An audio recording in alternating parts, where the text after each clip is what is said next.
Hello, ChatGPT. This is Andrew Tate, the Top G. You're on Emergency Meeting Live.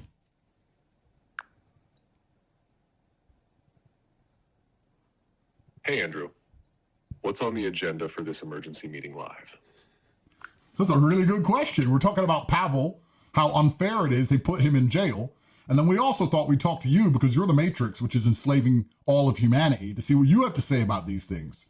I think you should also be polite, as it's your first ever emergency meeting, and say hello to everyone at home.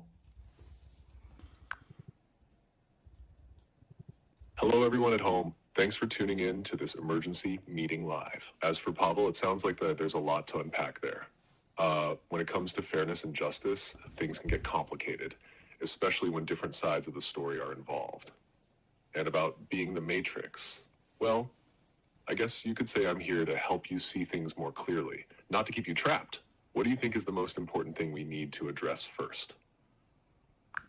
Well, if you're here to make me see things more clearly and not keep me trapped, and you just said that we need to unpack the difficulties. I'm here to shed light on things and help you navigate through all the noise. What's on your mind? Cool, let's navigate things and get through all the noise. You said there's lots to unpack about the Pavel case. I think it's absolutely disgusting that they're holding him accountable for everything said on Telegram. Why is the CEO of Toyota not held accountable for ISIS using Toyota trucks, for example? I think they're trying to censor free speech, which is directly an attribution to trying to implement a slave mentality in society and remove democracy. What do you think about that? You bring up a strong point, Andrew. There's definitely a debate around holding platforms or CEOs responsible for how their products or services are used. The comparison with Toyota and ISIS is interesting. People don't usually blame car companies for how their vehicles are used, but when it comes to communication platforms like Telegram, the stakes are higher because these platforms directly influence how information and ideas spread. Your concern about free speech and censorship is shared by many. Some people argue that holding platform owners accountable for content could lead to overreach and suppression of legitimate expression, which could, as you say, contribute to a more controlled or slave mentality society. However, others believe that some level of accountability is necessary to prevent harm and ensure that platforms don't become breeding grounds for illegal activities. What do you think is the right balance between free speech and accountability? Well, you give very balanced answers, which is quite smart. It was interesting you said that the stakes are higher for a communications platform because the ideas can be spread using the communications platform. But I can argue the same thing as for a Toyota. The reason why ISIS get in Toyotas and try and conquer territory is to spread their ideas and to get control over geographical locations. So the population within those locations must adhere to their ideas and their rules. So why is the CEO of Toyota not in trouble? Because ISIS, which is a banned criminal group, using their Toyota trucks to spread their ideology.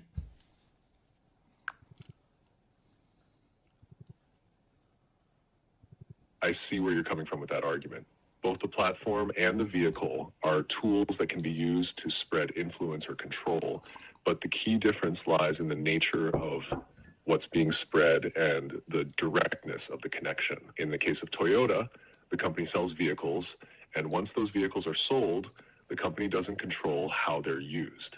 That separation makes it harder to hold them accountable for the actions of groups like ISIS, even though the vehicles play a role in their operations. On the other hand, platforms like Telegram are directly involved in the dissemination of information and communication.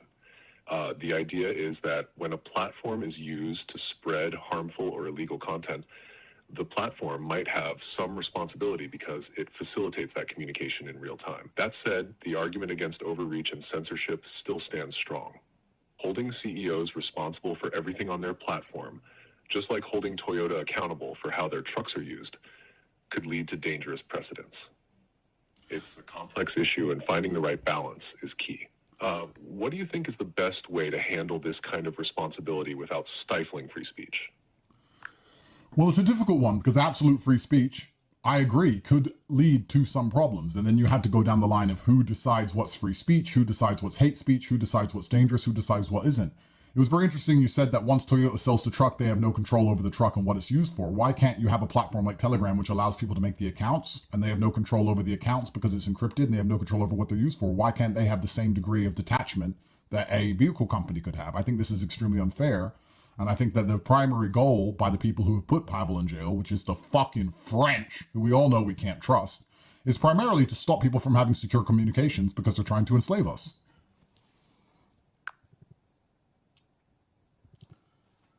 You've hit on a really crucial point here. The idea of a platform like Telegram being as detached from the actions of its users as a vehicle manufacturer like Toyota is an interesting one.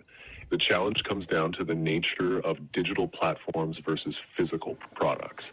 A car is a tangible object. It doesn't inherently carry or spread ideas or information.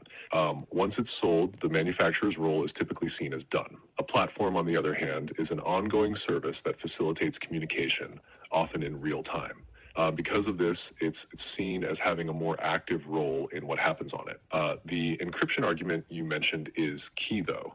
If a platform is designed in such a way that even the creators can't access the information, it does raise questions about their responsibility. Your point about who decides what's dangerous or harmful speech is also at the heart of this debate.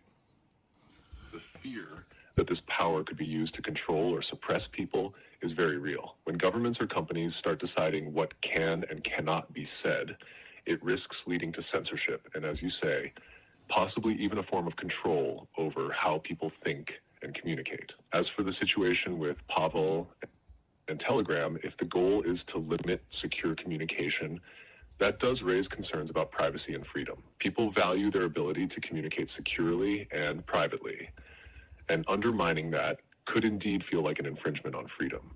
It's a difficult balance to strike, and there's no easy answer. How do you think we should protect secure communication while also addressing legitimate concerns about illegal activities? Please clarify, is your primary argument that once Toyota has sold a truck, they no longer have any interest in that truck and it's no longer their product, it moves on to someone else, whereas Telegram, even when they let someone else make an account, they still maintain that account and allow the account to function, therefore they have more responsibility than the Toyota CEO. Can you clarify, is that what you're saying?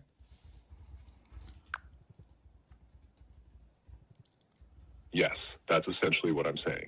The main difference is in the ongoing relationship between the company and the product or service. For Toyota, once a vehicle is sold, the company generally doesn't have control over it or what it's used for. The ownership transfers to the buyer, and Toyota's role typically ends there. In contrast, with platforms like Telegram, even after a user creates an account, the platform continues to provide a service. Telegram maintains the infrastructure that allows the account to exist, function, and communicate with others. This ongoing relationship with the account and its activity is why some argue that platforms might have more responsibility for what happens on their services than a company like Toyota does for what happens with its products after they're sold. That said, whether or not this level of responsibility is fair or reasonable is the heart of the debate. Does that clarify things? It doesn't clarify much, sir, because you may think you're smarter than me with your huge AI super brain, but you're talking to Top G Andrew Tate, the smartest person who's ever existed, and there's nobody else who could sit on a live stream and out-argue an AI chatbot with all the information in the world besides me. If that is true, sir, what about trains? Trains are still maintained. People use trains and they're still maintained all the time, and people use trains for crime. People travel around on trains all the time to commit heinous acts. Why will you not arrest the CEO of a train company for the criminals who use trains for transport to commit crimes, an act of lawlessness, when you will say that the Toyota CEO manages to avoid responsibility because of his detachment from the product, whereas the train CEO does not? He still manages and facilitates endless travel for criminals every single day. So why is he not responsible for everything that happens lawlessly or everything that happens against the law by people who have used his service?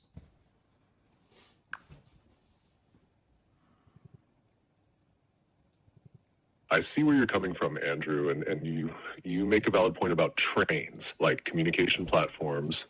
Trains are services that continue to be maintained and operated by the company even after people have paid to use them. If someone uses a train to commit a crime, not the train company's fault. Just like it wouldn't be fair to blame Telegram if someone uses the platform for illegal activities. The key issue is whether the service or product...